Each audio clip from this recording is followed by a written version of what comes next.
Hey, Sam fans! I wanted to start this episode by shouting out our two certified Sam stands from Patreon, Killabee and Temple Woods. Thanks for subscribing, you guys. And if any of you other listeners would like to support us on Patreon, we have 5 subscription tiers to choose from with tons of awesome extras for you, including early access to weekly episodes, live blogging with other Sam fans and the hosts, 2 extra Patreon podcast episodes per month, and much, much more. Check it out and enjoy this episode of A Sam Girl Retrospective.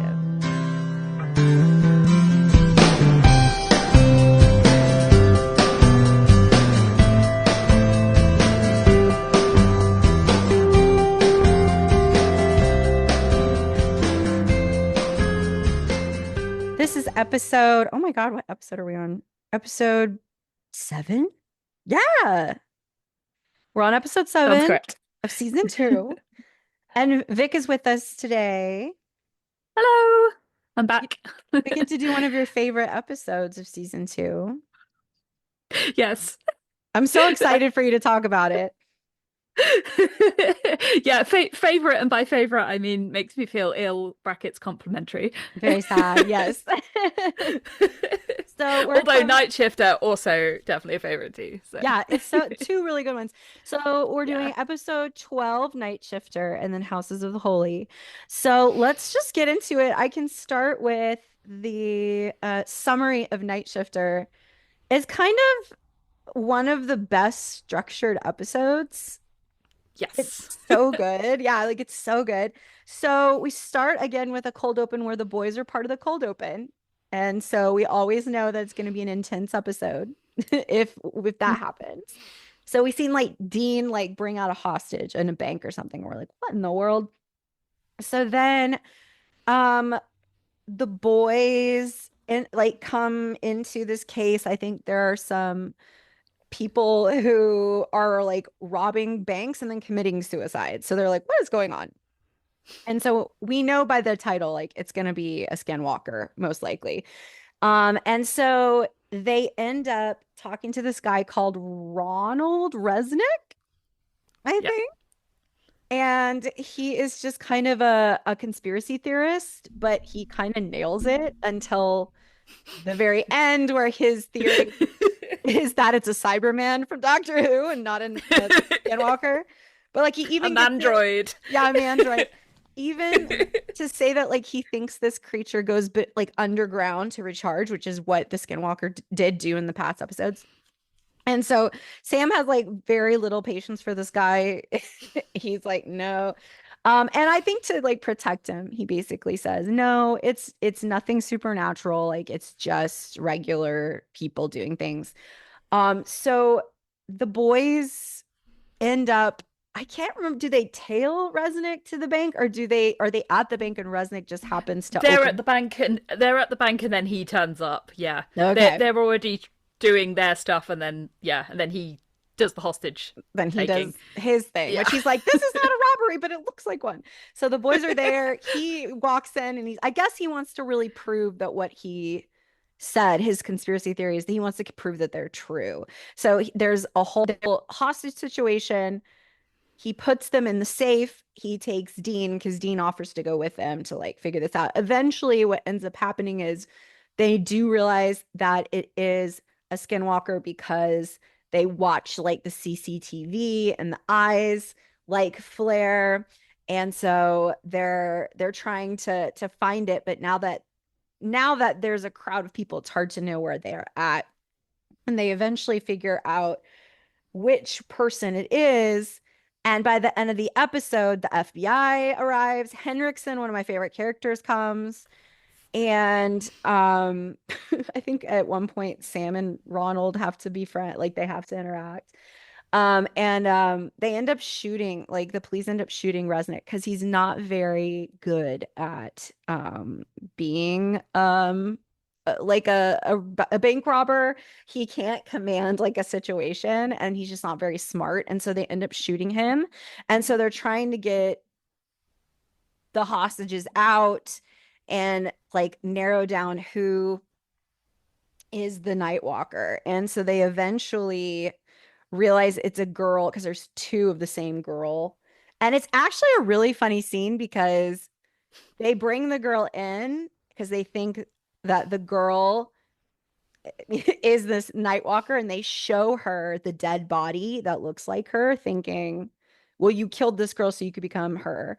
But she faints and she's like, oh my God. And she faints, and they're so like Dean and Sam are just like, what the fuck happened? What is going on? So they realize that actually the Skinwalker is pretending to have her throat slit. So I guess the Skinwalker was gonna like do bait and switch. Anyways, Yeah. all that to say, what eventually ends up happening is like Sam is doing something and the FBI SWAT team is raiding the place to find and save the hostages. And he gets a gun like on his back or whatever, and he turns around and like he takes these two SWAT people out. And you're like, cool. I love to see Sam doing things very cool. And the next scene, they cut to Dean doing something, and you see a person in a SWAT uniform come up behind him. And you're like, shit, he's caught. And so then Henriksen is like frustrated. The SWAT team says the whole bank is like cleared, whatever. And Henriksen's like convinced, like, no way. I know Dean Winchester because he studied his file and all this stuff. I know Sam, Bonnie to his Clyde or whatever. There's no way, like, clear the whole building. And they find two guys in their underwear. And we see these two SWAT guys running up the parking garage, and they get in the Impala, and Sam and Dean are in the SWAT uniforms. And it Yes. ends. And Dean says, And one of the we're so screwed. yeah. And one of the best like musical cues in the show as Oh, well. 100%. Like Six Renegade. Like, my, it's so my good. my first note on this was, oh, this is the episode that's so fucking good, and Renegade by Six is like one of my favorite songs of all time. And I liked it like before this because I always like Sticks, but then like this episode made that an even cooler song. Both these episodes end with really good music cues, actually. True. And yeah. So let's get into talking more specifics. I think I was a little meandering in my summary, but it's a tricky like summary because they cut to here and then they like fake you out here. And yeah, it's a heist caper, which is like well, or it's like a hostage caper, I guess, but like they're always a little bit convoluted, right? That's kind of the idea. And then this one has like additional convolution of the fact that it isn't actually like a bank robbery. It's not a person either. It's a monster. Like it's a whole thing. So love Sam's little slick back like ducktail hair in the beginning. He looks so good. More like a greaser than an FBI agent at the beginning. And I thought it was really funny. But I will say, whenever they give them the like long like coat jacket things with their FBI uniforms, like that is when they look like the most Mulder and Scully, and I'm always so here for it. Yeah, like it really ups the Mulder and Scully, which we do have to acknowledge that this episode, although it ends up in quite a different place, the basic premise of this episode is really similar to the X-Files episode Florida. Okay. Yeah, so the basic premise of that is basically it's in an office rather than a bank, but there's a guy who's convinced that his boss is a monster, and so he takes everyone in the office hostage, and Mulder and Scully are in a kind of similar situation. So I think there's a definite, and I suspect deliberate, knowing this show. Yeah, Kim Manners is a producer on this episode, so yes, yeah, it's I think it's Phil Segria who directed it, and this one's Ben Edlund. I think this is Ben Edlund's second ever episode because his first one was Hollywood Babylon, right? Oh, yeah, okay, yeah. I love Ben Edlund episodes. They're always a good time. Yeah. I love the reference to the Cyberman because like he doesn't call it a Cyberman, but like he has a magazine with a Cyberman on the cover. Yes. And he calls it the man. Also, realizing obviously this is what like 2006, so that's like like just after Doctor Who's been revived as well. Yeah, so it's kind of like that makes sense as to why it's on the cover and stuff. It's funny to think of them as contemporaries of each other because like Doctor Who has this like dated feel so much because it is playing into that nostalgia so much of the original Doctor, and Hmm. Supernatural's trying so hard to be so cool and like edgy. So that's really funny. That's really funny. Although we all are cursed to know that they are contemporaries of each other because of Super Hulock. Oh, that Sorry, is more such a curse. flashbacks. Yes. God, you're right. You're I right. did absolutely love the way that they literally broke the breaking news segment into the previously on. Like Mm, they actually had like the then segment play. It cut Sam off in the middle of a word, and then it had like the breaking news just come straight in. I thought that was so it's fun, good like such a editing. fun way to do it. Yeah, Yeah. I they they used to be so much more like inventive on this show. Like it's all those things that you Yes. notice in like these earlier things, like fun little things that they do with the editing, Yeah. even on something like the previously on. Like, Yeah. yeah, The structure of season 2 episodes are so good. Like there yeah. it's a quality that I'm so grateful we have, because we do lose it later on in the series. And so it's something, if you watch as far as we did, you forget. So it's very like I say satisfying every single episode of season 2, but like it's See, just so satisfying to me. season two is what really sold me on the show. Like, I Mhm. obviously enjoyed season one because Right. otherwise I wouldn't have made it through. But like, I Oh, liked sorry. season one. Siri's trying to talk to me. I'm gonna throw my watch far away. I'm like, shut up. No one asked you. Okay. Goodbye, Siri. I'm sorry. Yeah, Continue. like I really liked season one, and obviously I loved Sam. But yeah, season two is Mhm. like that's when I fell in love with the show. It Mhm. was also because I think partly like bringing someone like Ben Edlund on board is when you start to get the slightly like less taking themselves seriously all the time kind of episodes. They start to play with humor more and Yeah. play with kind of like weirdness or surrealism a little bit more. And Yeah. yeah, that's where the show like really came alive to me. So I remember really viscerally like during season two being like, oh, this is my show. Yeah. Like that's really when I felt it the first time. Yeah. Yeah. Yeah. I think I really was, I mean, heart really hit me. I was like, okay, damn. But my first I moment of wonder the, why. right. It's like a mystery to this day. But it was actually it was the Supernatural Christmas episode that cinched it for me, where I was like, okay, Oof. well, like maybe I'm crying and like it's fine. So I'm excited to get to that one day on season 3. Oh, absolutely.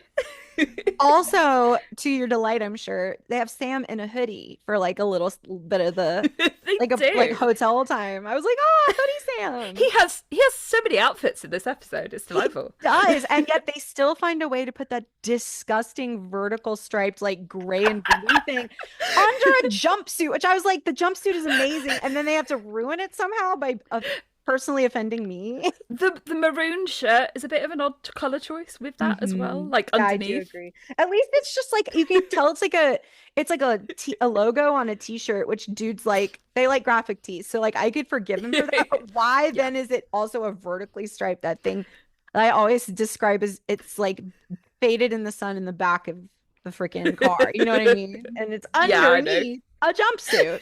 He Sure, likes sure. his layers. Sure, I guess so. Sure, sure. It was cold there in Vancouver. Yeah. But I said, damn, Sam's hair is perfect this episode, because he pushes it to the side. So now we have full view of the forehead crinkle of concern, like at all times. It's like always Yes. there. I love it. I know, me too. So that we have a Men in Black reference, which is cute. He's like, oh, Yes. we're not FBI, Which we're not this. And he's like, are you the Men in Black? well, this I think is another X-Files reference as well. So Oh. obviously like there's Men in Black is in the movie, and then like Men in Black is kind of a thing in the conspiracy UFO conspiracy Hmm. world in general, I think. Hmm. But I would say where it kind of got most popularized with that is in X-Files, where they have a whole like subset of one of the many X-Files conspiracies is the Men in Black.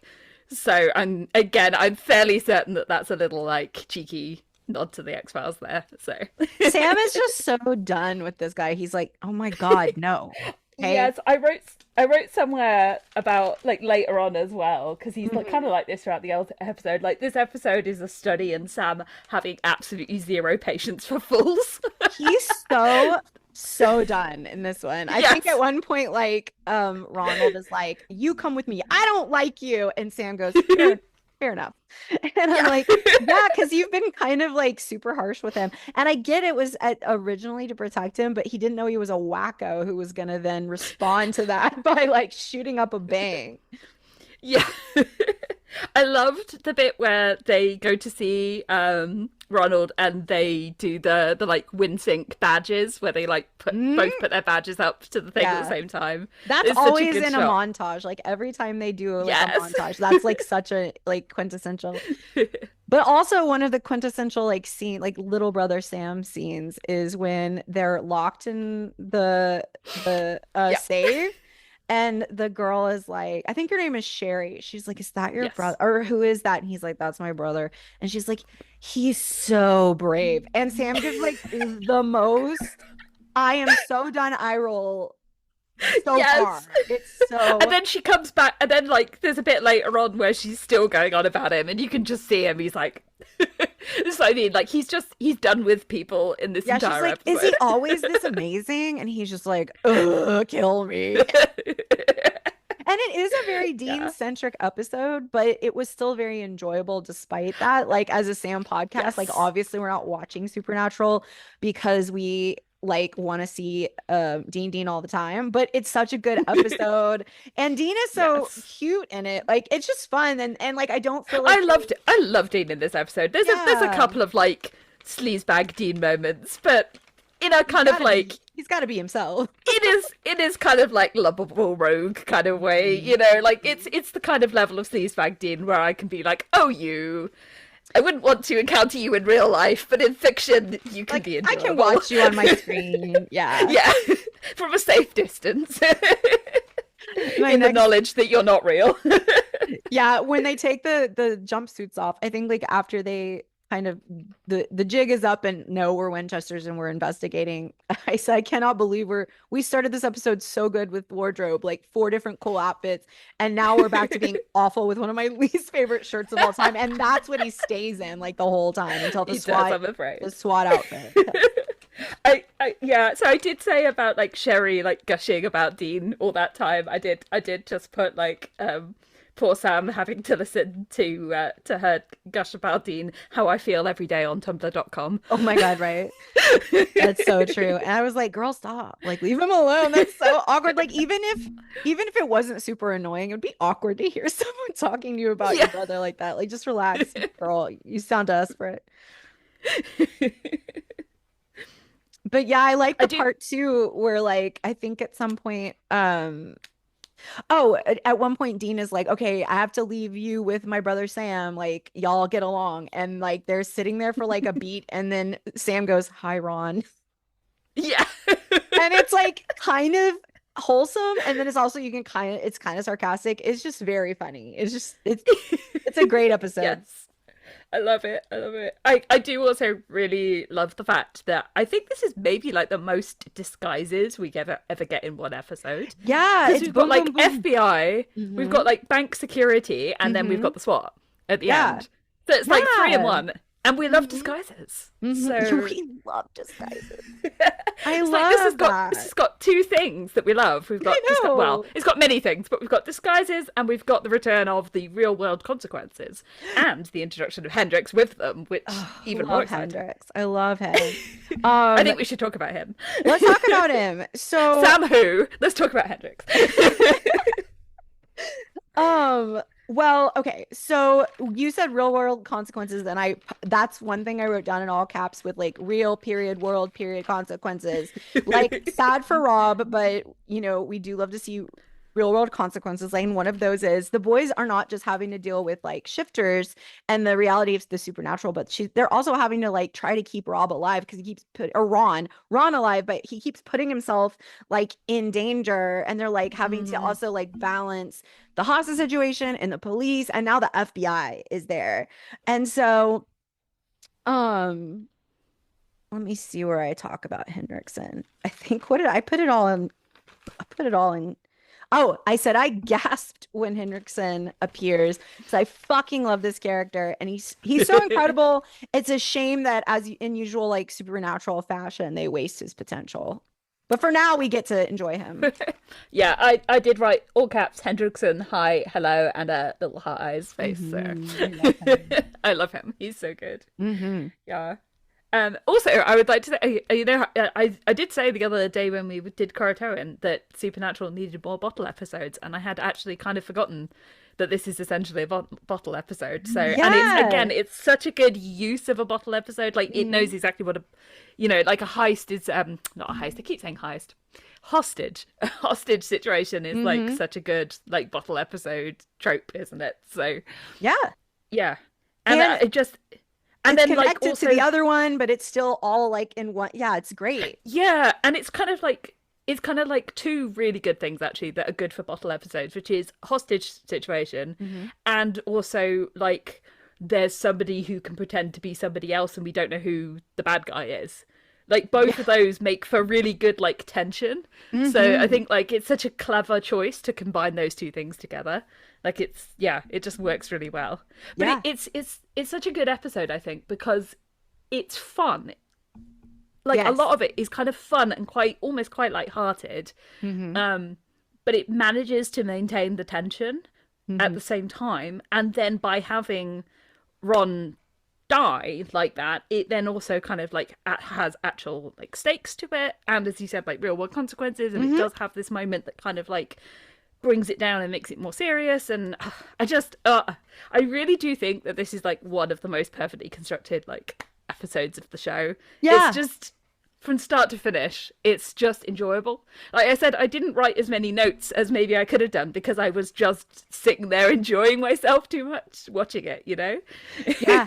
Yeah. And again, this is a Sam podcast, and he isn't on screen that much for this one, despite how good it is it's an enjoyable episode. So yeah, we didn't have a lot to write down. Yeah, and like it's not really a kind of like we're not going to get deep. There's nothing to get deep and meaningful about, which we make up for in A House of the Holy. Oh yeah, it's it's a fun episode. So I think really it's kind of one where there's not a huge amount to get your teeth into, which maybe doesn't make it the most exciting one to talk about for a podcast, but it was such an enjoyable experience to watch.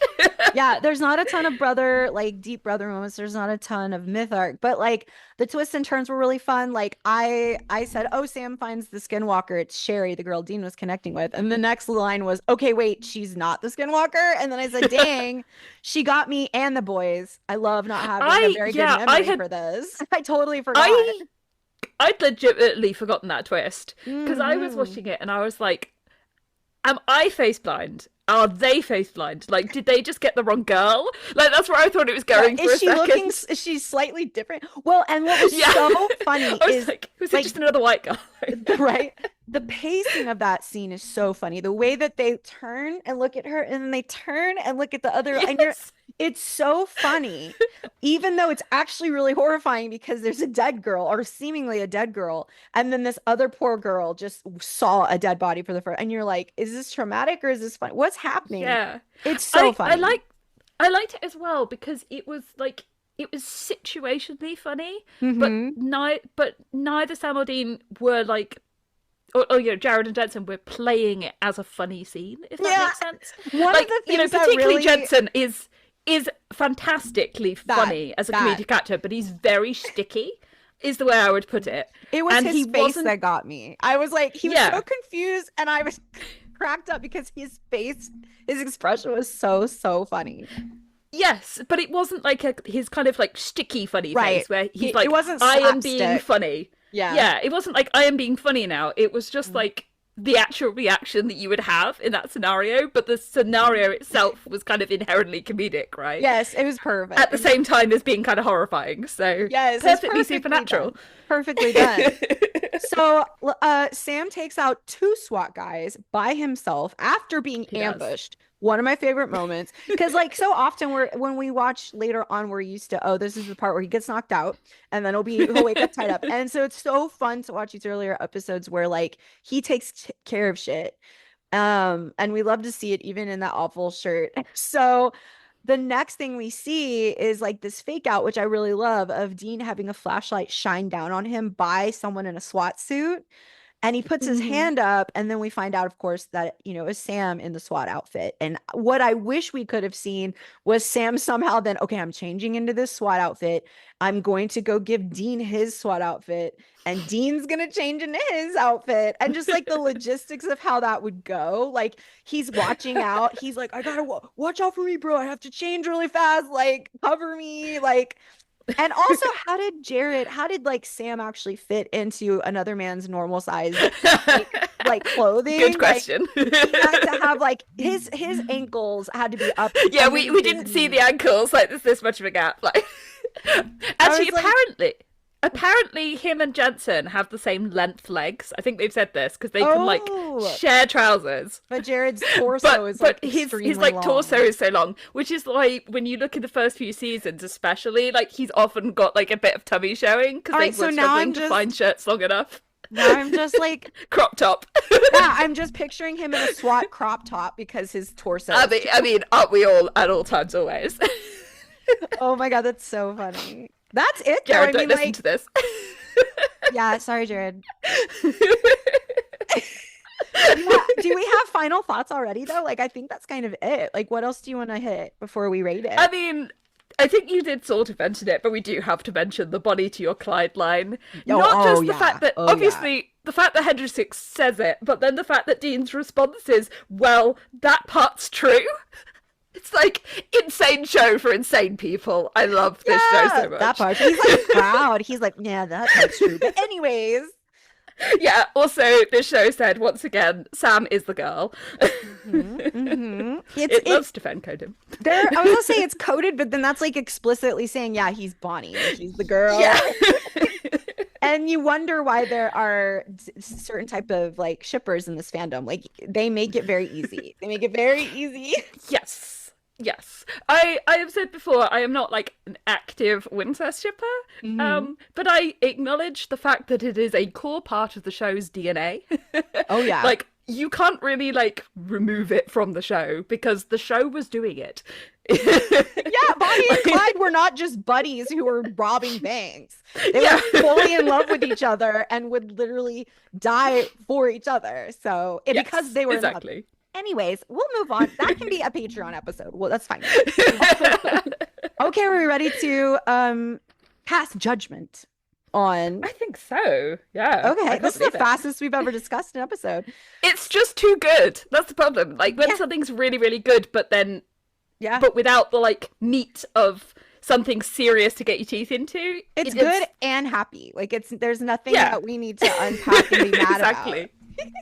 Okay, so we'll do wardrobe judgment first. Our descriptors are horrendous, adorable, genuinely good, or terrible but great. What did you think of this episode? I am giving it a genuinely good. And now I know there's the vertical striped shirt in the middle with the maroon t-shirt, but I do feel that on balance, Mm-hmm. the FBI look at the beginning, the slick back hair, the Scully coat, and also the SWAT outfit at the end. Mm-hmm. Particularly if we envisage it being a crop top.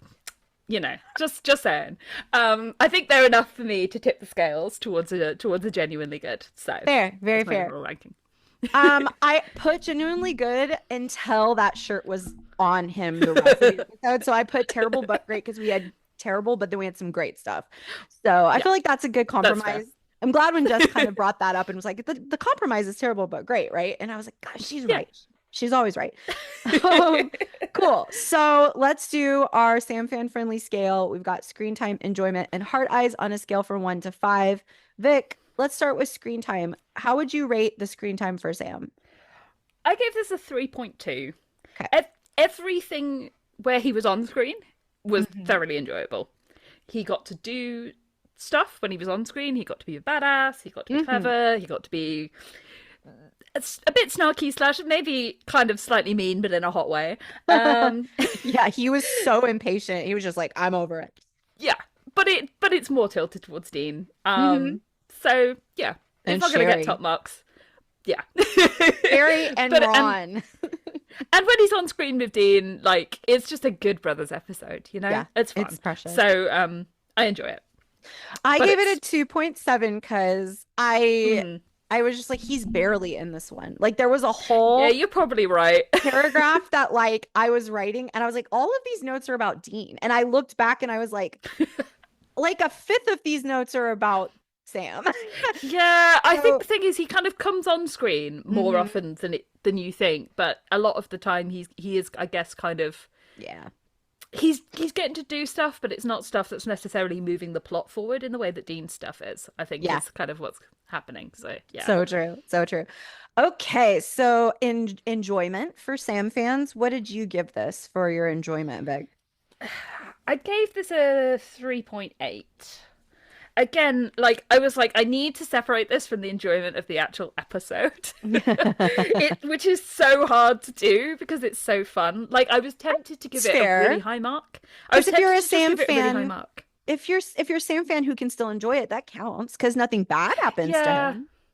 Yeah, I was tempted to give it a really high mark and just be like, Mhm. it's so enjoyable despite the lack of Sam that it's Yeah. like it kind of transcends it. But I think Yeah. 3.8 is like a good compromise for me. There you go. This is me doing the Sam taxes where I move it to a different column. So I scored it really low for screen time because it's low screen time, but I enjoyed Yeah. the episode enough. So that Yeah, shows fair. you I gave it like 4.2 for enjoyment because like I Right. would have enjoyed it more if more Sam had happened, but even with the low amount of Sam, it was such an enjoyable episode. I could still give it like above a 4. Yeah. But again, it is all fake. You can do whatever you want. All right, our final one is Heart Eyes. Vic, what did you Well, this is where my Sam taxes came in because I shoved it all into Heart Eyes. Okay. So yeah, we've got a 4.8 for the Heart Eyes. As Ooh. I said, I think every moment that he was on screen, I was looking at Mhm. him with the biggest heart eyes. He looked hot. Adorable. He did fun stuff. Mhm. I enjoyed him when he was snarky. I enjoyed him when he was a tiny bit mean. Mhm. And he We was don't get to see that very often. destroying two SWAT leaders, like who ambushed him from behind. That was so cool. Exactly. We Yeah. love So that. yeah. Good amount of heart eyes. That's That's where a my good Sam one. taxes That's have a landed high me. one. That's a good one. Yeah. I gave it 3.5 for Hard Eyes. It was great. He looked gorgeous. I just there wasn't enough of all the stuff I love. Yeah, that's fair. So overall, our average, like your average and my average, yours was almost a 4, mine was a 3.4. And so overall, we gave this one a 3.7. That's not bad. I think that's fair It is. from a Sam point of view. I think if I Mhm. was ranking this as like just an episode on its own, Yeah, I'd be giving it maybe even like close to fives across the board. because it's It's such a good like, episode. yeah, to me, it is, as I said, it's like a perfectly Mwah. constructed episode from Yes, start to finish. Like, chef's kiss. so tightly written. Hmm. Yeah, I just really want to emphasize that because I'm like, I feel slightly bad that we're not giving it as high a marks as we could. But I think in terms of ranking it for Sam, it makes perfect sense. So. It's so good. Okay, so our next episode of season 2 Supernatural 13 Houses of the Holy. This is a heavy hitter for Vic. She loves this one. So I'm going to summarize it real quick so we can get into it. And it's kind of straightforward. Like we hear of this weird pattern where people are like killing people in this town and then they turn themselves in and are told and they tell the police an angel told me to do it. And so Sam and Dean come at this very from different places. Sam is of the idea that maybe angels are real, maybe this is happening. And Dean is very much like, I've never seen one, so it can't be real. I believe what I can see. They go visit a church where they find out that these are all people who have go to this church. And then they find out that a pastor has actually been killed on the steps of that church like 2 months prior. And so throughout this episode, Sam and Dean have a conversation, and eventually, and it's very like Sam's adamant, like angels could be real. You never know. And then Dean's very adamant that that's stupid until Sam sees something, I think, in the tomb of the pastor, and it's like a light, and it does look like an angel. And he's been told that he's gonna, he needs to kill this person that was doing something bad. And so he's not going to kill someone, but he's like, I can stop him. The angel, quote unquote, or whatever this is, Dean assures the spirit, has been correct that all the people who have been killed have been doing something wrong. Like one of them I think was a pedophile, one of them was like a murderer, and then I think another one of them was um what was the one of the, oh he was like a rapist, basically. The one at the end was a Yeah. rapist. So like all of these things. So eventually, Dean convinces Sam, like, okay, if you think it's an angel, cool, let's do this seance. And if a ghost comes through, you'll know it's not an angel. If nothing comes through, then and it might be an angel. And so Sam agrees because he does care about like evidence. And when he's doing the seance and Dean is following the guy that the quote unquote angel, the shiny being told Sam was a bad person, um, the murdered pastor comes through. And so the minister who still works there helps Sam to like help this minister pass over, and he goes away. He's no longer a vengeful spirit. Dean saves a woman from becoming a sexual assault victim, and then they meet back together at the end. And they both have kind of had a situation where they have a perspective shift where Sam was Mm. like, well, you're right. Like, it was important to have evidence. But then Dean reveals, like, okay, but also I had a situation where I saw something I wouldn't have been able to believe unless I saw it. And it looked like it was God's will. And it was that the guy who he was chasing, the rapist he was chasing in a car, like, like almost he had to like stop really fast, stop short, and one of the poles on the back of the truck in front of him, very final destination kind of thing, what came like through the freaking windshield and stabbed him. And like Dean was convinced like that looked like someone did it on purpose. And so it was kind of a nice way to end the episode. Like the boys were like not at odds, but then like Dean also kind of admitted, despite being correct about the spirit, that maybe Sam was onto something as well. And I think that's everything important. I think that's everything. Mm. I think that sounds good. Yeah, so this is a Sarah Gamble episode and a Kim Manners episode, I which to love me Sarah. is the supernatural dream team. Like anytime Mm-hmm. it's a Sarah episode directed by Kim, I know I'm in for a good time. Mm-hmm. Famously, this is the episode where Jay Squared went to Kripke and we're like, we're not becoming like a show about religious stuff, are we? And he was just like, nah, don't worry about it. And then like 2 seasons later, Yeah. it's just every like, single well. biblical reference possible. Well, I was gonna say for the end of for the rest of time forever, until it yeah. starts escalating more and more and more.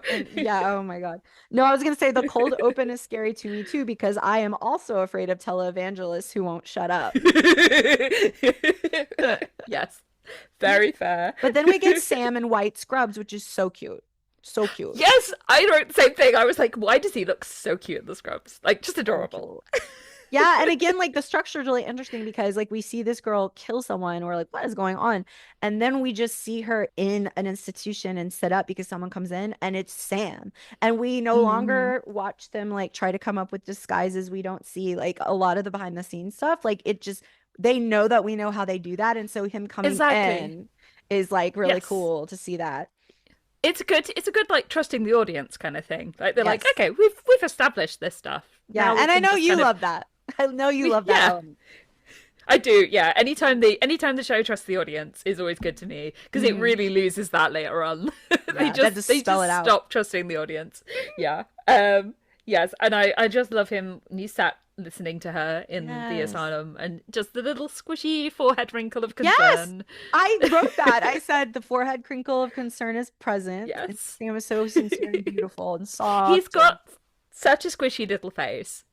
Like oh, it's my he's got the favorite. little forehead crinkle, little squishy nose. We Well, love it it's all. it's funny that like we haven't gotten to talk about the forehead crinkle because of the bangs, and I didn't realize that was a Yes, major it's true. element of why I didn't love him is like physicality, and the fact that Yes. the bangs like obstructed that is maybe part of the reason I don't fully love season one as much as I could.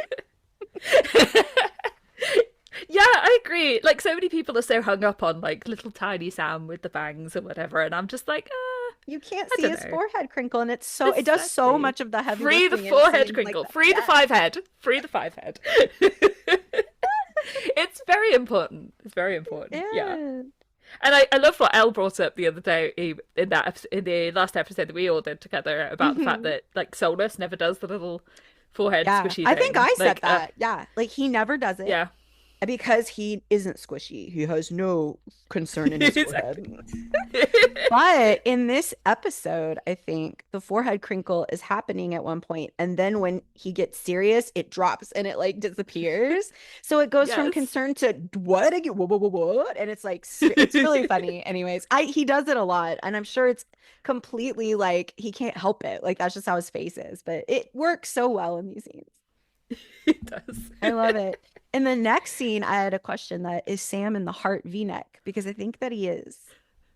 Oh, I don't know. I am not as much of a heart connoisseur as you, so I've just reblogged so many like scenes from that episode, and it's like the same color, the same shape, and he's even wearing a little white shirt underneath. I think it's the same ah, thing. probably is then. I think it is. But it's Well, cute. extra points then. Yes, exactly.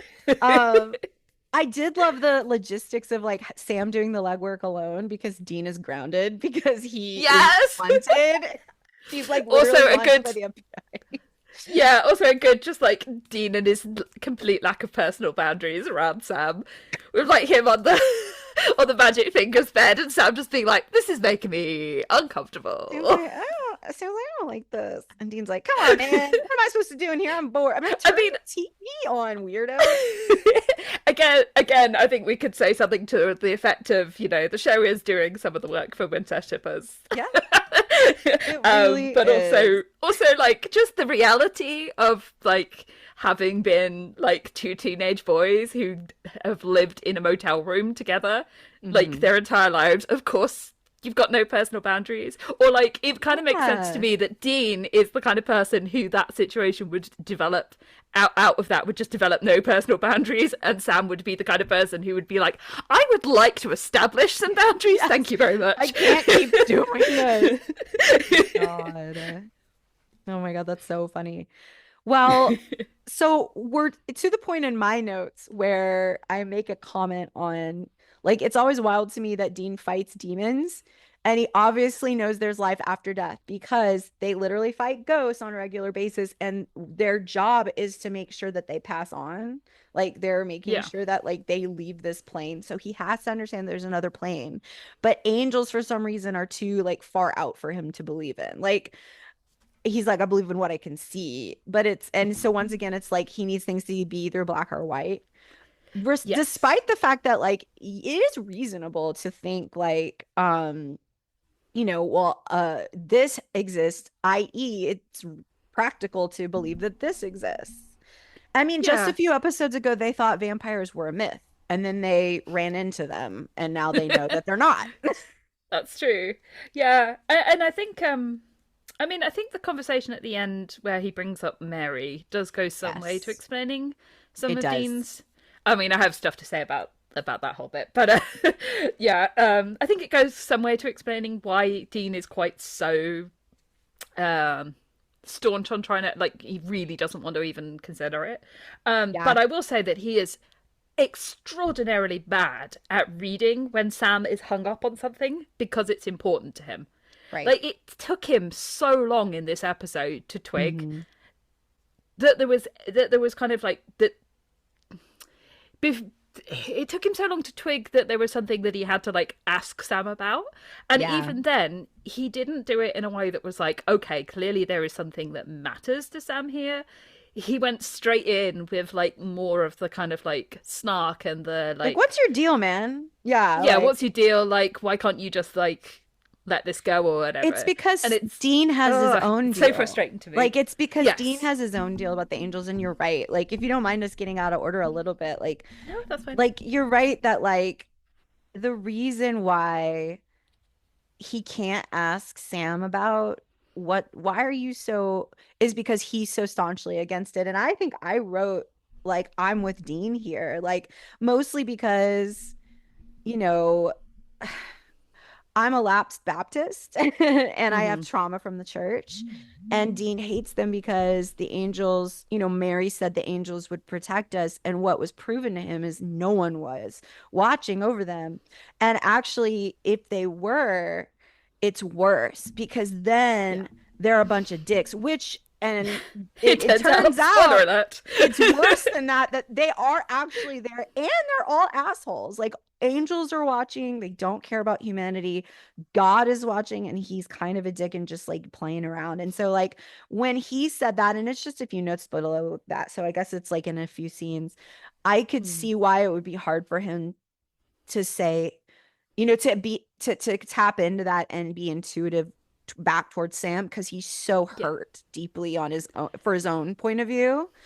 And I don't think I ever related and like felt the empathy that I felt towards Dean as much as I did this time, where I was like, yeah, I literally, that was my whole thing, is like, I Yeah. don't believe in God anymore. And if I do believe he's real, he's an asshole. And I am mad. I think he's a dick. Yeah. I'll save what I want to say about this whole thing, I think, to the end. But Okay. like I tried not to talk about yeah. Sam's point of view because I knew that you had a lot to No, say about no, like that. yeah, I have like a very personal connection to Sam's Mhm. point of view in Yeah. this. Yeah. Um and also in some ways to Dean's. Hmm. But yeah. But for like different reasons Yeah. to you. Yeah. Anyway, oh, I did love going right back to the beginning. The the wait, there's no such thing as unicorns, just I just think it's proper like baby brotherisms. so cute. Yeah. Unicorns aren't real. That's definitely one of my favorites. Yeah. I did also note, you know, when they're like going down the stairs into the cellar, like Oh where they find yeah. the first guy, and it turns out he like had murdered someone He and like buried them in there. buried us. Like, Yeah. did you notice how much Sam was having to like crouch down to even get in there? Yeah. It was cracking me up. Like he was just like folded. He was folded like a little, yeah, he had goop. There was a gift set that was going around the other day. Sorry, this just reminded me of it. Of a scene from Walker where Oh, Jared's character Walker gets like shoved into the boot of a car. I will have to find it for you, Audrey. It's so funny oh my God. Yeah. Send it because to he me. is so large. I'll have to put it in the show notes for sure. That sounds Yeah, he's so long, but thankfully he's so bendy, so it's fine because because somehow he's they a fit him. But I'd be yogi. terrified if I was him that I would never get back out. If but Yeah, yeah, I'll send it because it's so funny. it was very, yeah, it was very claustrophobic, and then they found a body. But I think he was wearing that cute little gray jacket over the heart sweater. He looks good in What's this episode. His hair, I think, I is agree. as perfect as it's ever been so far. Up to in this episode, his hair is better than I it's ever really been. like his season two hair. Like Hmm. as much as like my heart belongs to like swishy princess season eight hair. Oh yeah. I really like his season two hair. I think it's Yeah. a good It's look on him.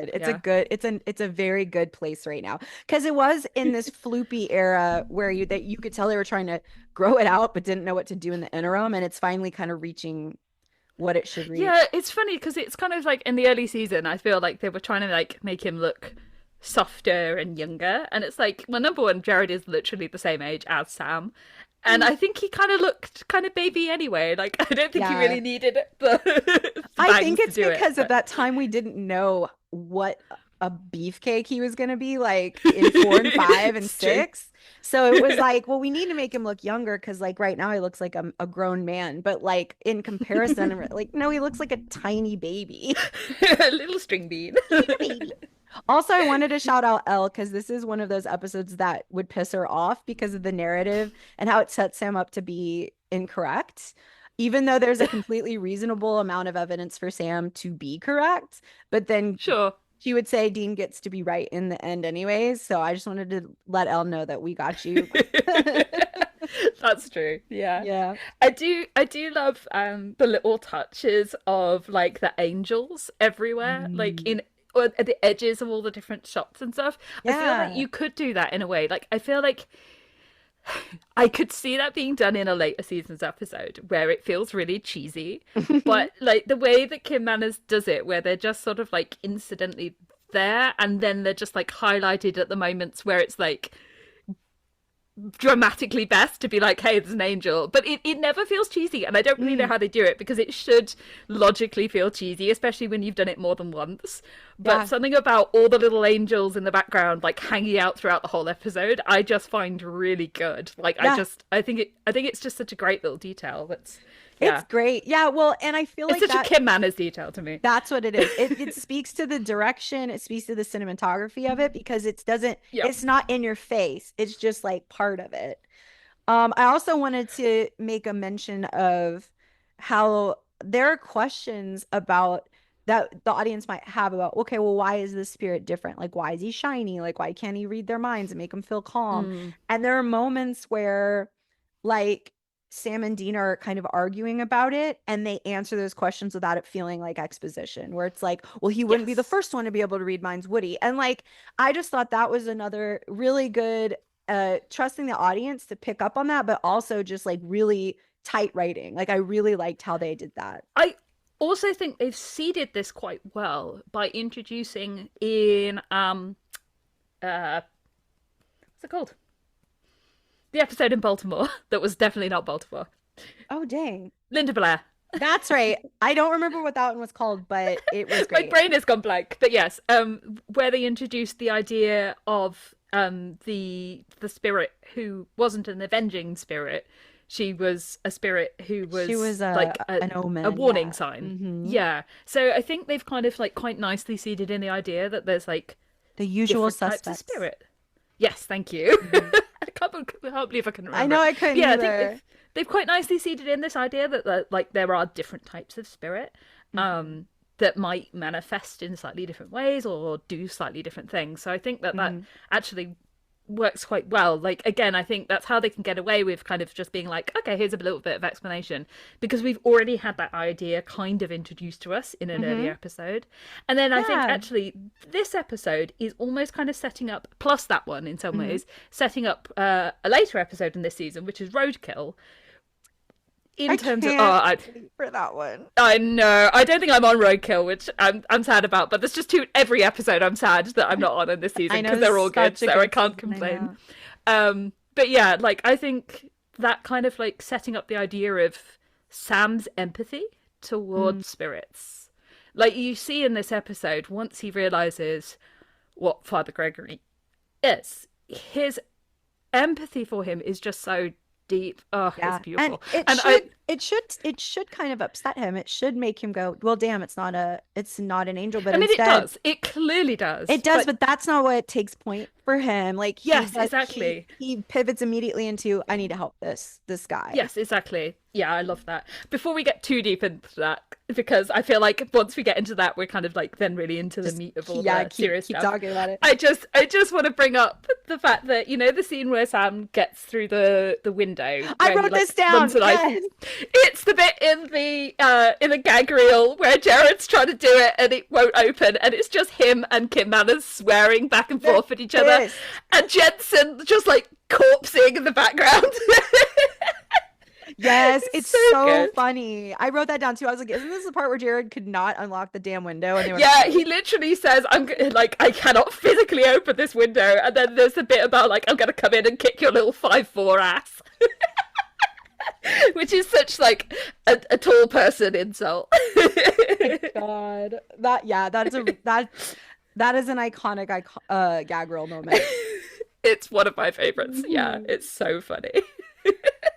Well, then we get I saw it, and right? I couldn't not think of it, so I immediately started laughing as soon as I saw the scene. Me too. As well. And you're like, it's so nothing. Like, if I was sitting here watching it with you, it'd be like, exactly, yeah. Nothing happened. I'm like, no, something in my head is happening. So, but we also get like a little moment of like Hacker Sam a little bit too, and just like, yes, oh my god, that was literally my next note. Oh, right. It's just cool, like, and then the old laptop interfaces are just like so nostalgic. Like, it's very. Yes. I would like to say this is why I always got annoyed with. I like Charlie, but once they introduced Charlie, they like made it seem. They like made Sam seem like he knew nothing about computers.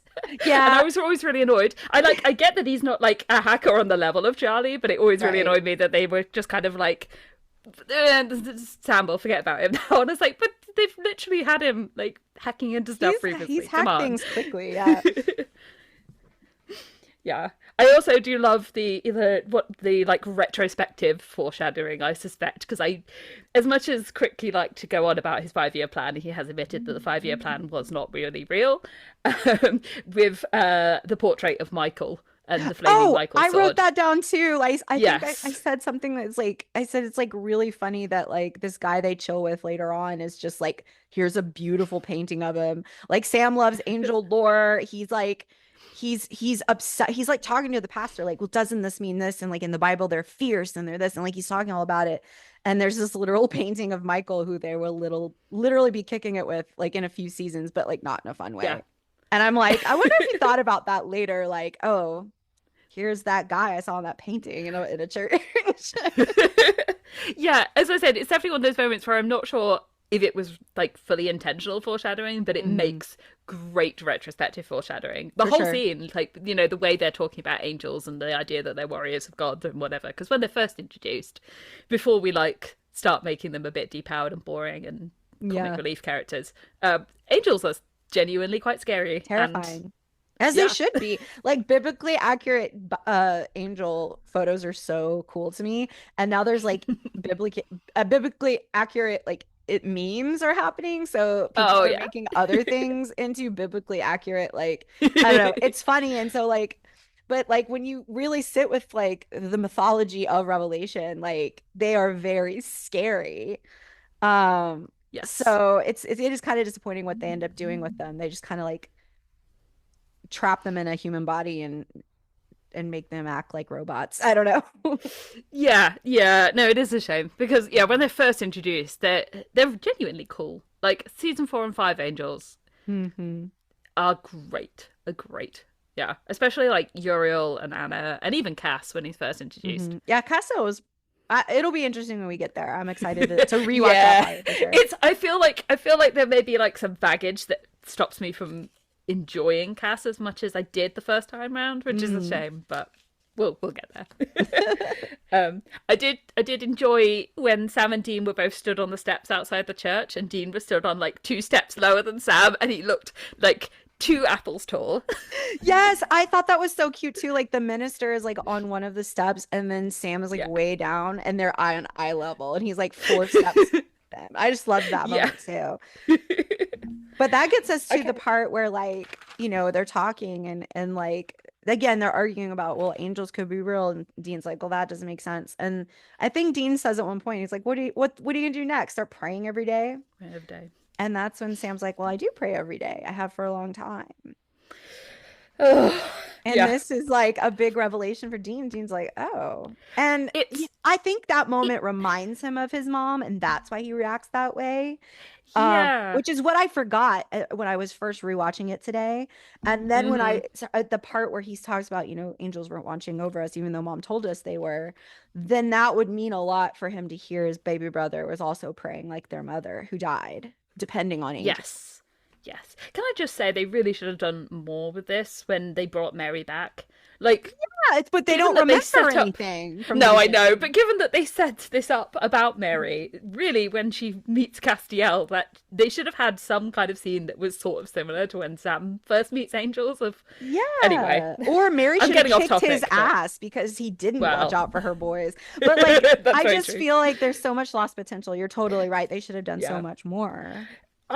I did think it was interesting the way Jared played the scene.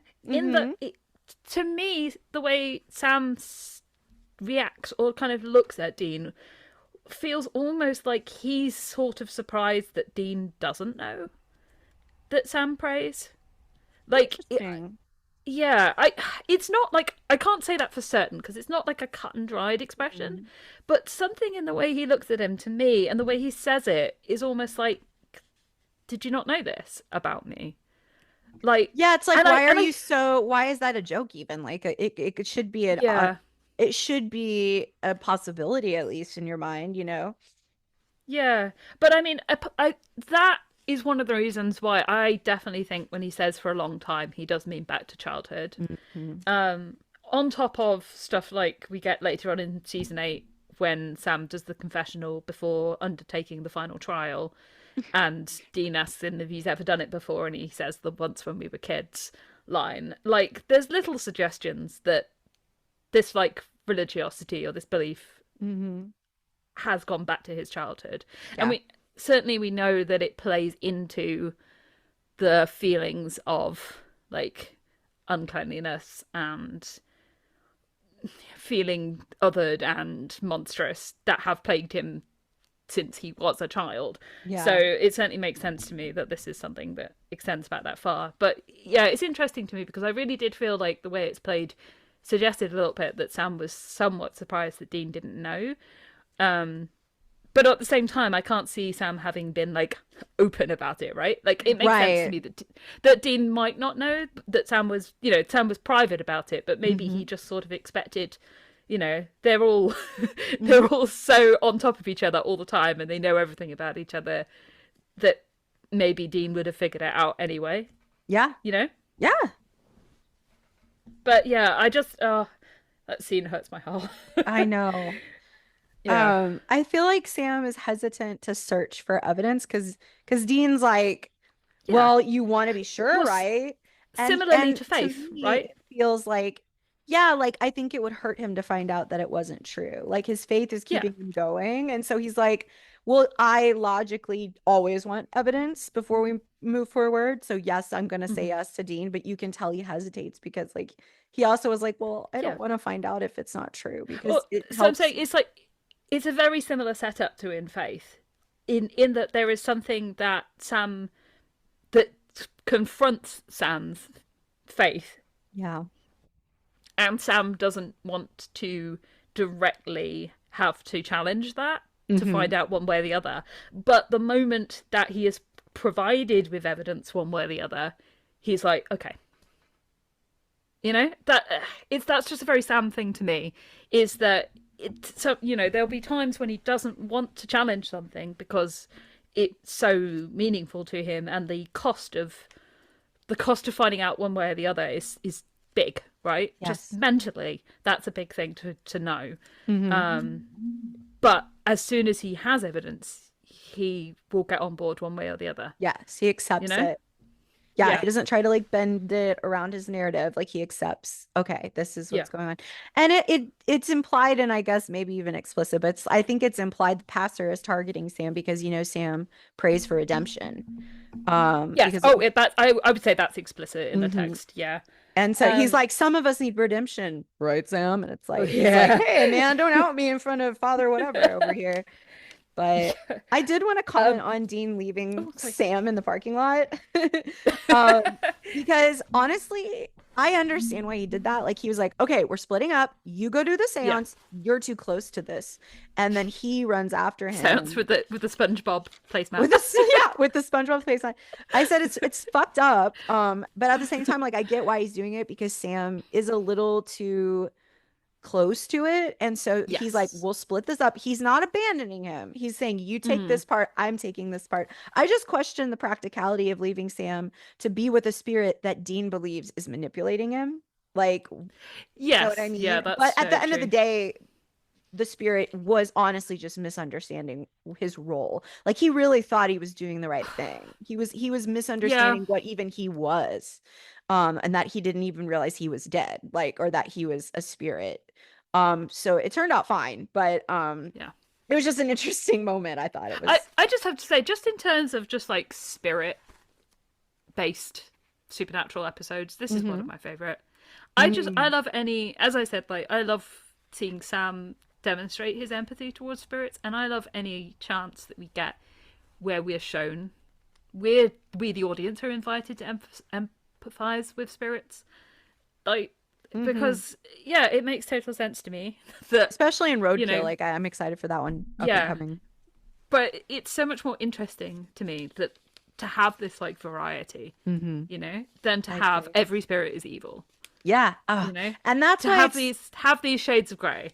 And that's what season 2 is playing with so much, as we said before. Like the whole season is painting in these shades of grey and like trying to get us to, I think it's like inviting us as the audience to work out where we draw our lines, right? 100%. And I Yeah, think it's that's just why so well done. it hurts so bad later when they kind of homogenize everything and they make angels and reapers and ghosts and everything. They kind of just like Yeah. condense everything into like, well, there's I good and there's I bad and there's this and there's that. Yeah. I'll say, to be honest, even beyond season two, I think this is really the peak of when they do that, because they are doing it so deliberately as a thematic Mhm. thing for the season. And I Yep, think this is in some ways like the strongest season from a thematic point of view. you're Like, right. I think it's the season that most clearly has like a very, very strong thematic through line throughout Yeah. the whole Well, season. and I feel like it's one of the most moral like question, like it is like Hmm. posing a question to the audience in a way Yeah. that like the other seasons obviously are going to have those ethical dilemmas, but they're still going to be more plot driven and like drama Yes. driven and more like story driven. In this Mm. regard, the story is based on, do we believe that Sam could become or would deserve retribution based on, what is a monster, what is not. I just think it's an Yes. interesting philosophical, like it's more of posing a It is actually. question instead of like setting up a plot. It's just cool. I love season 2. It's Yeah. so good. I love season two. Yeah, so much. All right, so I think we're to the last bit of the Uh, episode. we're getting there. Yeah. Yeah, we got to the point where Dean is like saving the victim, I think, and Father Mhm. Gregory is speaking with Sam. I was gonna take us very quickly back just a tiny, tiny bit, Okay. which is to where the angel, um, the angel speaks to Sam, Mm-hmm. um, and we get that scene of like the angel rumbling, and then Sam turns around and the light fades over Mm. him, Oh, and that and screenshot is very beautiful too, like the yes, I mean lights. number yes, exactly, like yeah, gorgeous. But honestly, my first thought on Hmm. watching this, and this is the first time I've watched this episode in a little while, and the first time I've watched it since like getting back into the show, and I immediately thought of the Sir Galahad light streaming over his face. I could never go Oh, on a quest like that. And just thinking about it, like in the context of that, no. almost to me, like obviously this is like retrospective continuity, whatever that I'm adding onto this, or like retrospective meaning, but like thinking about it in that context, it kind of makes sense of some of the fervor that Sam has Hmm. with the idea that he has to like carry out these instructions. Like the idea of this kid who literally, when he was tiny, like so small he couldn't even read himself, thinking this thought about like, I couldn't go on this kind of like holy quest, and then an angel appearing to him and telling him that he can. Like, oh, That makes yeah. me want to cry. So, I'm very upset with you. yeah. Sorry. Oh my But like, yeah, gosh.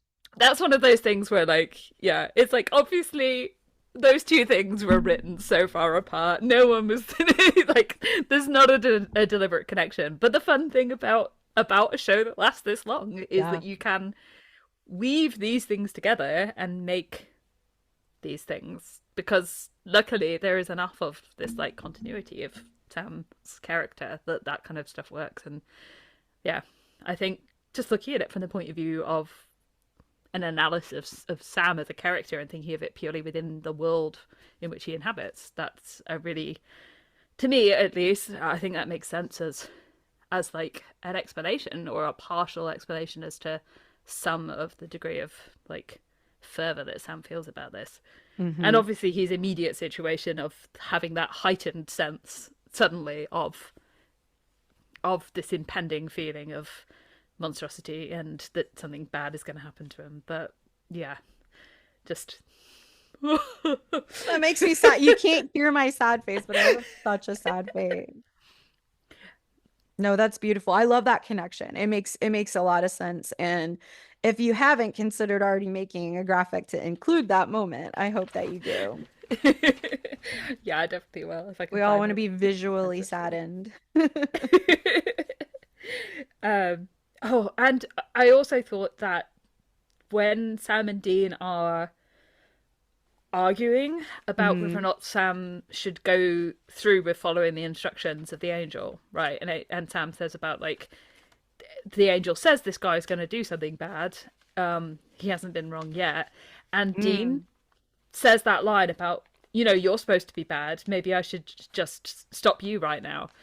And it's like, I get what he's Oh. doing in that moment. Like, he's trying to kind of shock Sam Yeah, but into realizing that perhaps he's being overly hasty in his like right, fervor to follow these instructions, right?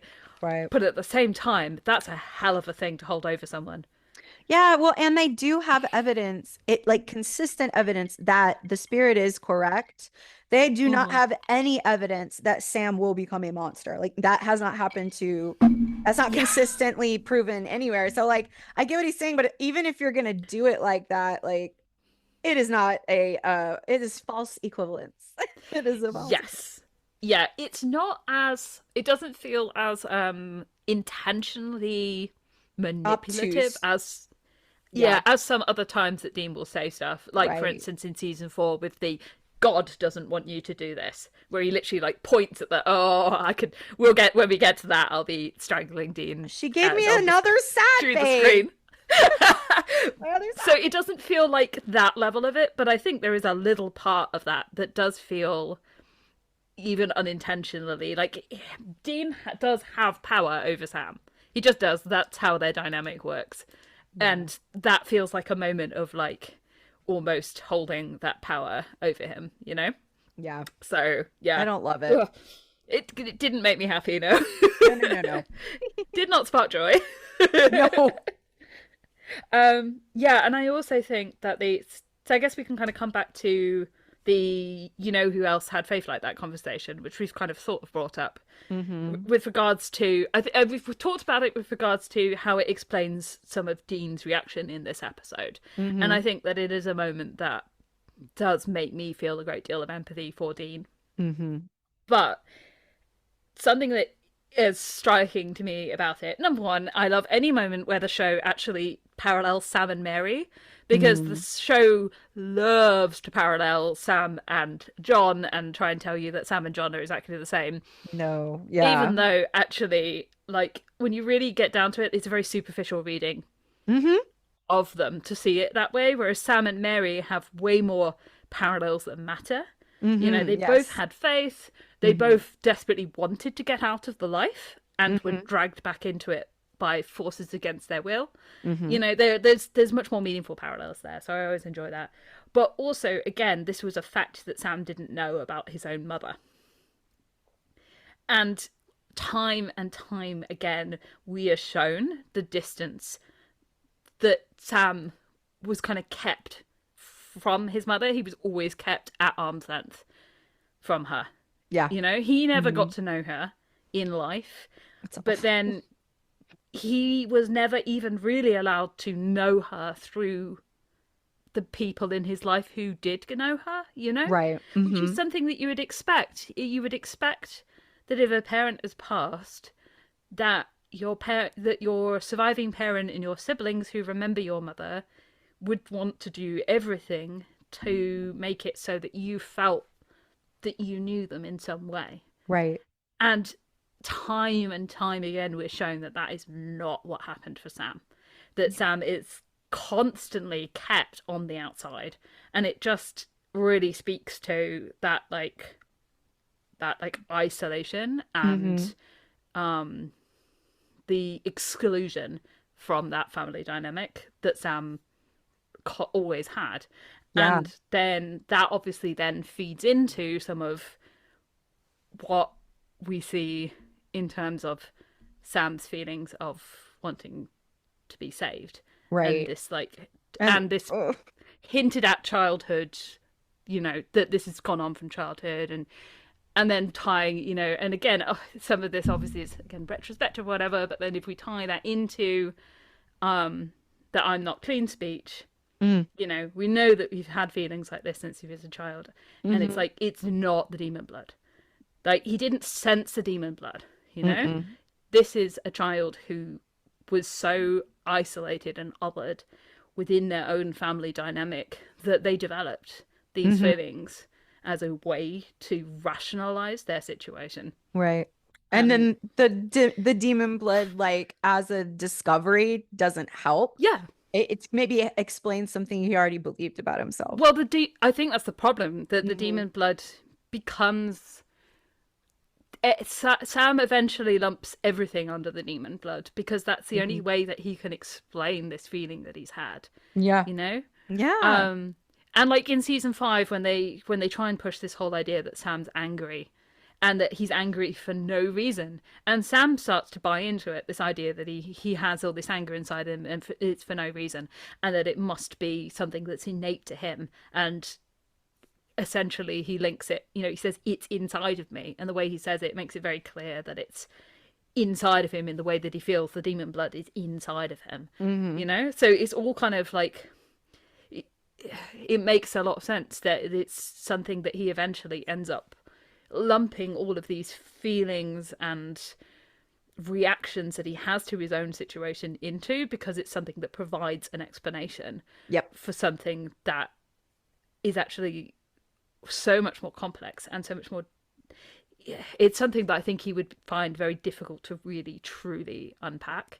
I Yeah. like to believe in my little heart of hearts that post the series, when Sam gets to somewhat live his own life, that maybe he goes and does some therapy and he gets to talk about some of this I stuff. And really hope so. you know, I mean, he has a son and it looks like he's having a good time with him. I feel like he couldn't be a very yeah. good father unless he does therapy. So I'm going to say it's canon. In my head, it is. In my head, it is. I think maybe he doesn't go to therapy as often as he should, but Right. I did also love, on a lighter note, because I feel like we need one, Sam, when he gets caught doing the seance, and he just says it's based on early Christian rites, if that helps any. If that helps, if that makes it better. He's like, No, he said no, literally, if that you're coming helps with any, me. which is such a cute way of saying that. He's so cute. He's so cute. And that's when Greg like appears and he's like, hey, Yes. I'm like a special being. Like I got shot, but I didn't feel any of the bullets. And the other father, I don't know his name, but he was like, no, man, you're just a ghost. Like, let me read you your rights. Like, it was so sad, but it was sweet to kind of see him kind of accept it. Like, I like that he didn't get vengeful and mean and like start attacking them. Like, he was just like, well, all right, then. I thought I was doing Yeah, good. I genuinely love, this is what I said, this is one of my favorite spirit stories, because I just love the fact that the answer to everything is compassion. Ultimately, Sam has compassion for him. The father, the other priest, has compassion for him in a way where he could have turned around and been, he either just like, he could have seen it as like prideful or sinful or something that Hmm. this dead priest believed that he was an angel, and instead what he saw was pity, Yeah. and he wanted to help him and help him to cross over. Yeah. And ultimately, I think really, like, in order to cross over, it was kind of like the Father Gregory needed to like accept his own circumstances, which is in some ways a kind of like compassion for himself. I don't know. I really like that that was the solution to the episode. Um, yeah, and it's something I'd love. I would have loved the show to have explored more often.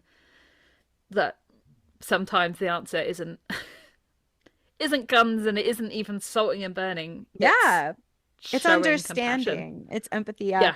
And I think it's really interesting that Gregory, as a Christian, as a priest, like when he died, it didn't make sense for him that he's a ghost because I guess within his belief structure, you Hmm. that's not you go to heaven or hell, like you're or purgatory or whatever, it's Catholicism. Yeah. And instead he just stayed there. So he's like, well, I must be an angel now or whatever. And I don't know. I just thought it was a really interesting story and the way it was told was believable at all turns, like every single Yeah. element. I just love Sarah Gamble. She's so great. Oh, she is. She is. And she just writes such good stuff for Sam. Oh, Like, I I know. know. Thank you. Thank you, Sarah Gamble. We always love you, we Sarah. we owe you our lives. Yeah, we love you so much. So now we got Greg. He's passing over. we have that guy dying in a truly Final Destination-ass way, which he deserved because he was a rapist. Yes. And then Dean returns back and he offers a sad Sam a swig of whiskey. This is affection. That is how he shows Yes. love. I did like it as a callback to the earlier scene where he offers Yeah. it to He was Sam and like, Sam says, "I no. don't." Yeah, And then he's like, now I know I need it because I'm sad. exactly.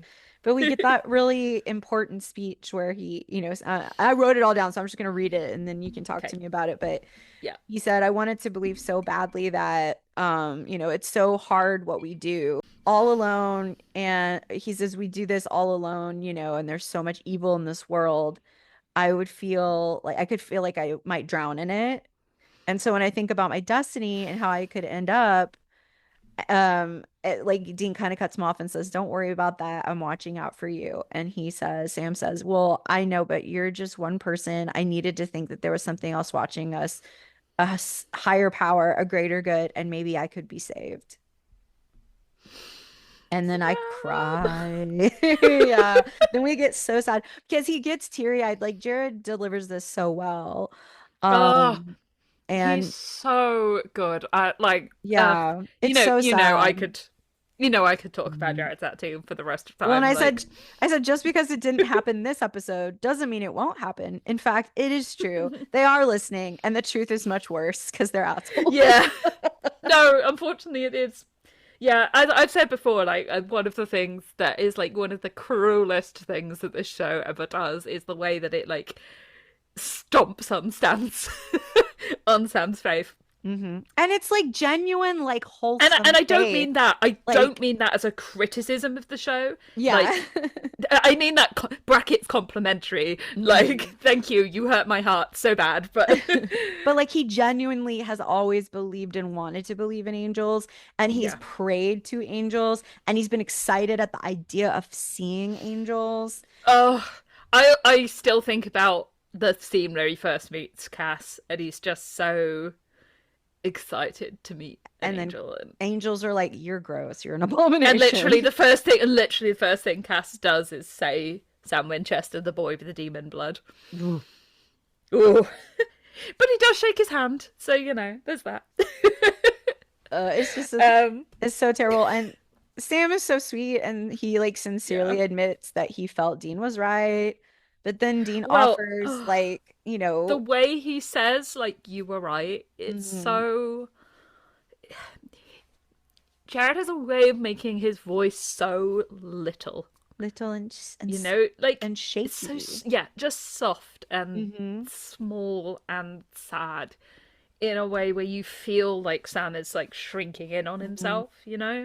And that to me that just really hit into that you were right. Like it's so you feel the fact that is a weight that has crushed him. Hmm. Like he did not want that to be the case, and you feel that so bad.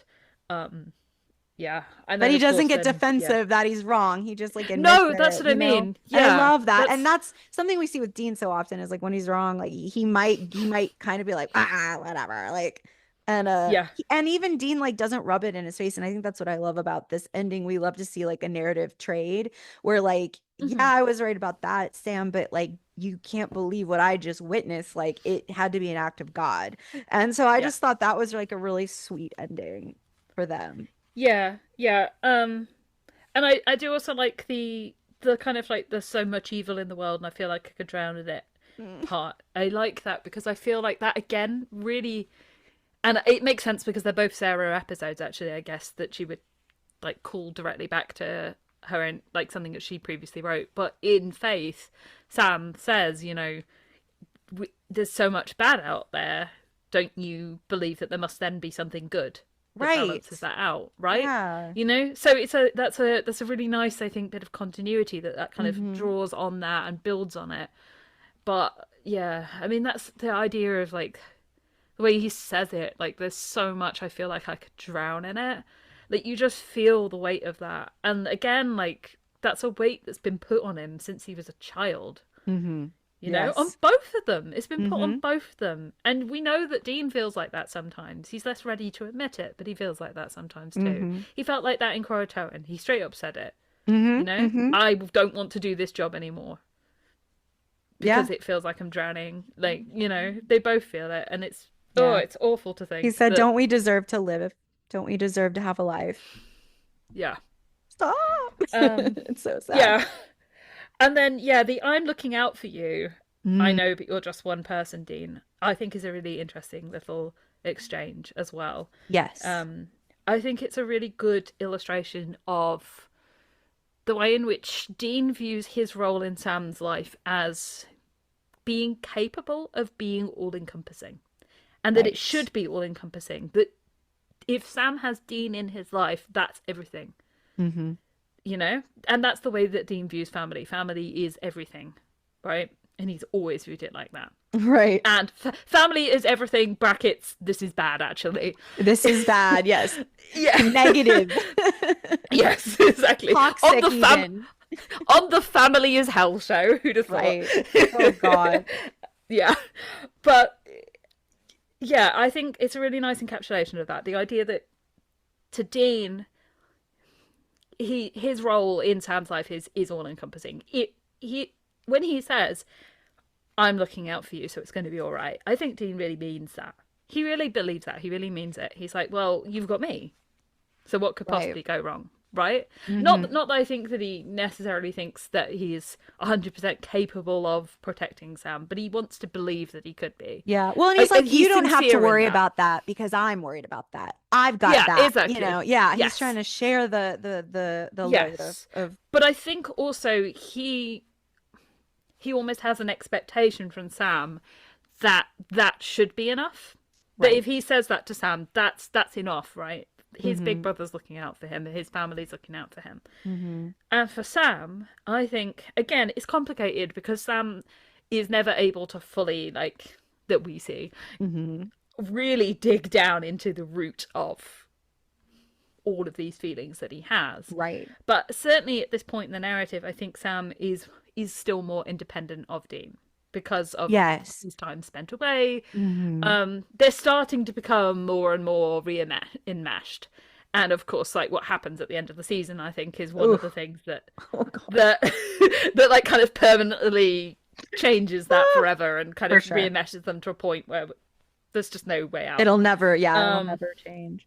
yeah, but I do think that because Sam has that little bit of separation, there's a there's a bit of him that even if he's not kind of conscious of this, he is some part of him is like cognizant of the fact that Dean can't be all encompassing.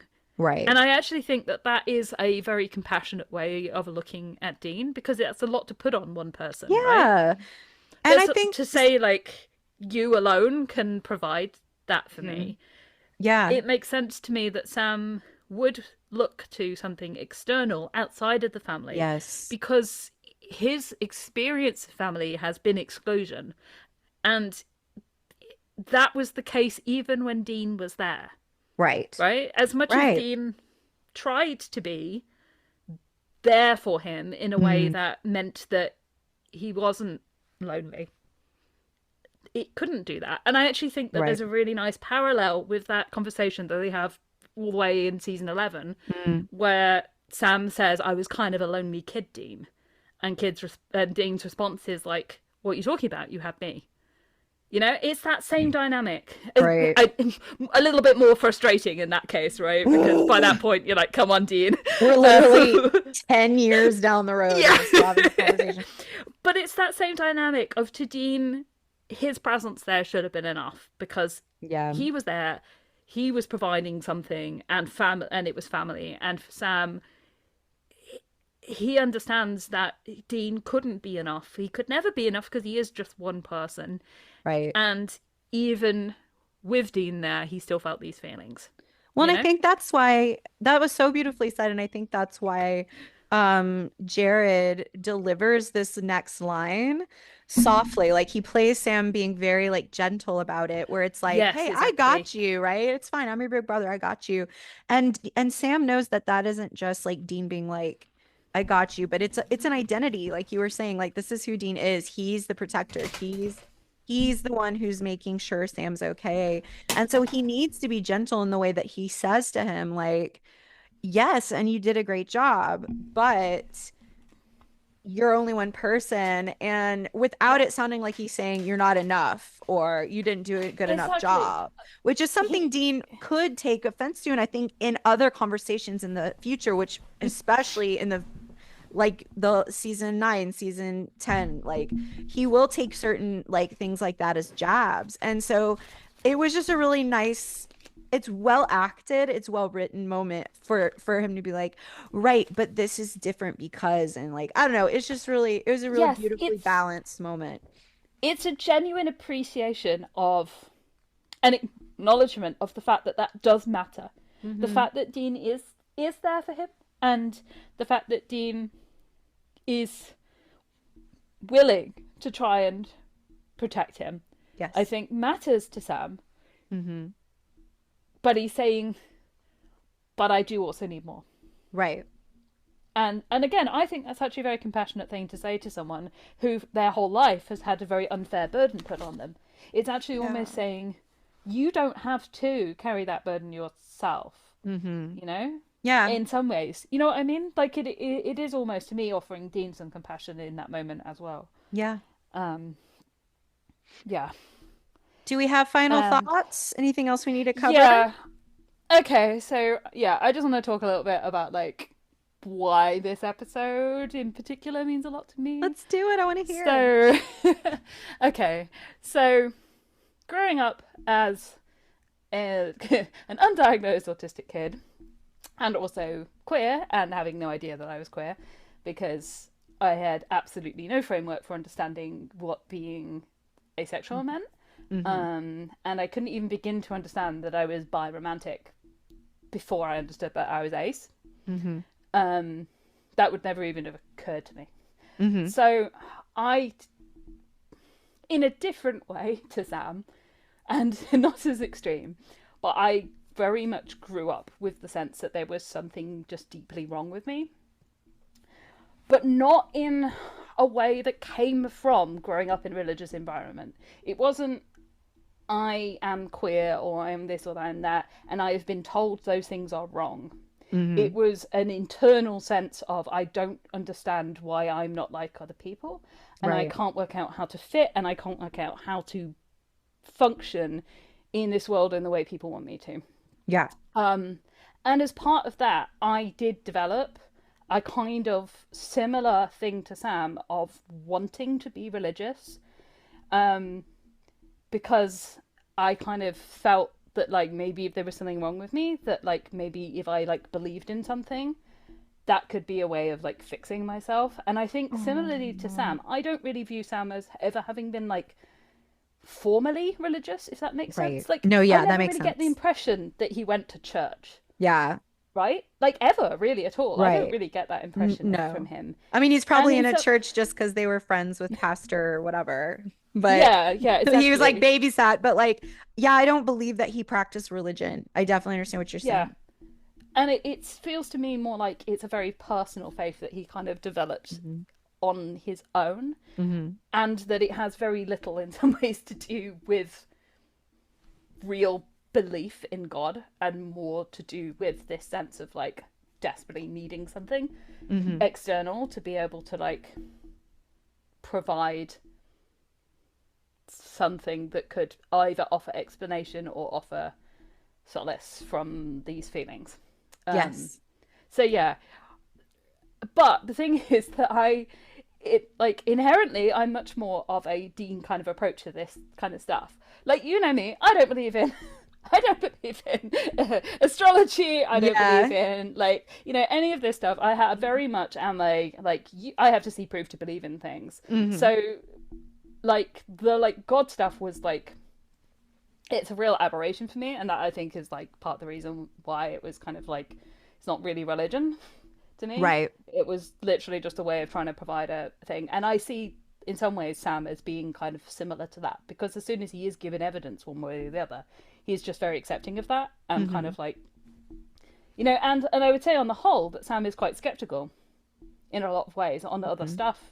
So yeah, but yeah, I don't know, I just wanted to talk about that because that to me is why Sam and Faith is so interesting to me, and it's Hmm.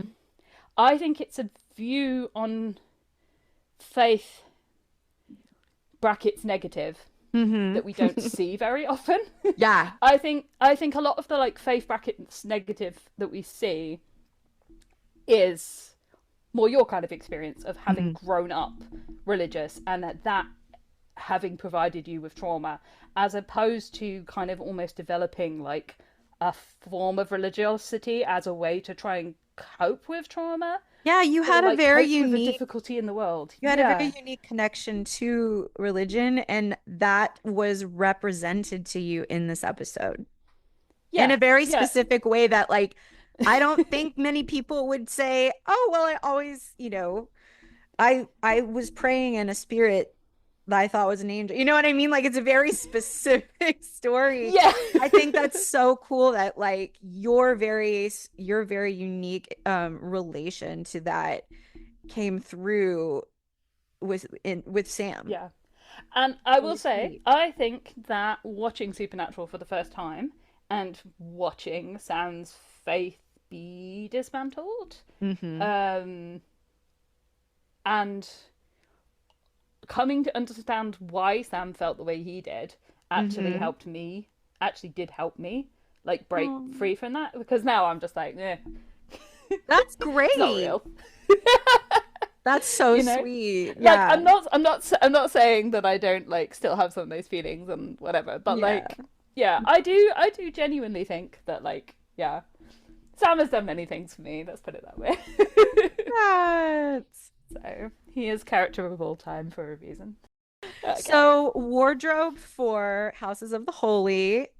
Vic, do you need me to reread our descriptors? No, I'm good. Okay, tell me. I give this a genuinely good, like on Yeah. the slightly lower end, but it Mhm. wasn't like the highest of highs. But I thought overall it was good. Yes, I gave it genuinely good too, especially because I think this is like the peak it's his hair has been so far, period. Yeah, his hair is super good. It's so good. All right, on our Sam fan friendly scale from 1 to 5, we're starting with screen time. Vic, what did you think of screen time for this one? I give this a 4.85, so pretty high. Ooh, It's. I would yeah. say this is definitively a Sam centric episode. It So is. It's yeah, pretty close. Yeah.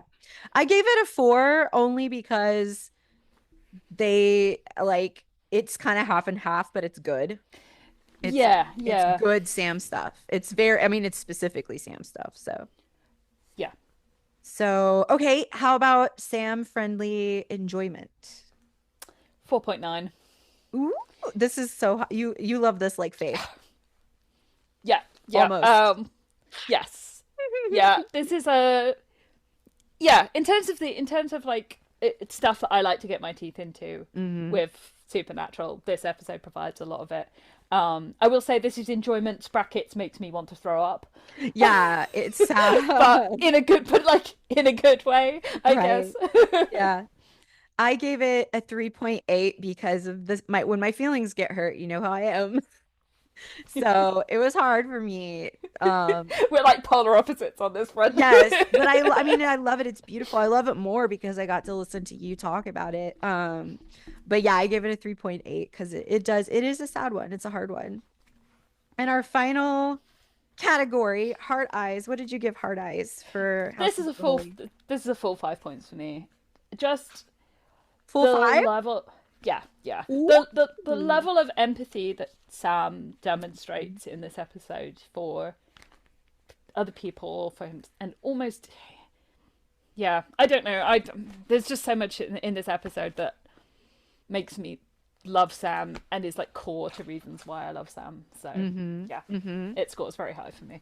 Oh, that's so good. Okay. I give it a 4.2 because it's wonderful and he's wonderful and he's beautiful. And he wore good clothes and he was just so sweet. Yes. And so overall, you gave it a 4.91. I give it a straight 4.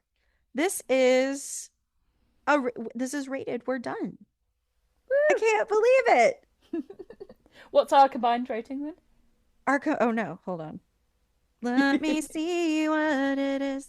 I have to do math. Hold Oh my on. god, I wore the worst lipstick today. No, I was gonna say I love it. I know, but it's all over my teeth. It's like a purple. I love a purple. Okay, our combined rating for Houses of the Holy is 4.45. that seems very fair, I think. Yeah, it's super high considering the highest is a 5. Yeah. Vic, thank you for being on with me and talking about this episode you love so much.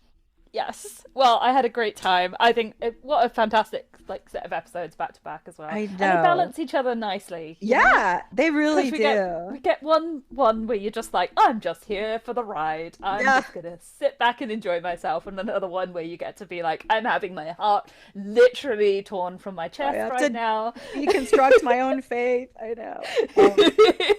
Exactly. All right, well, we'll see you on the next one. We're like over halfway done with this season now. Which is Born Under a Bad Sign. Yes. I forgot about that one. Yeah, oh my God. Literally, when we were originally like saying which episodes, like when you were like sign up for what episodes you most want, the 2 that I put down as like my top 2, I will not be negotiating on these, were House of the Holy and Born Under a Bad Sign. She's gonna fist fight anyone who keeps her away. Yeah. So stay tuned. Yes. Bye, guys. Bye.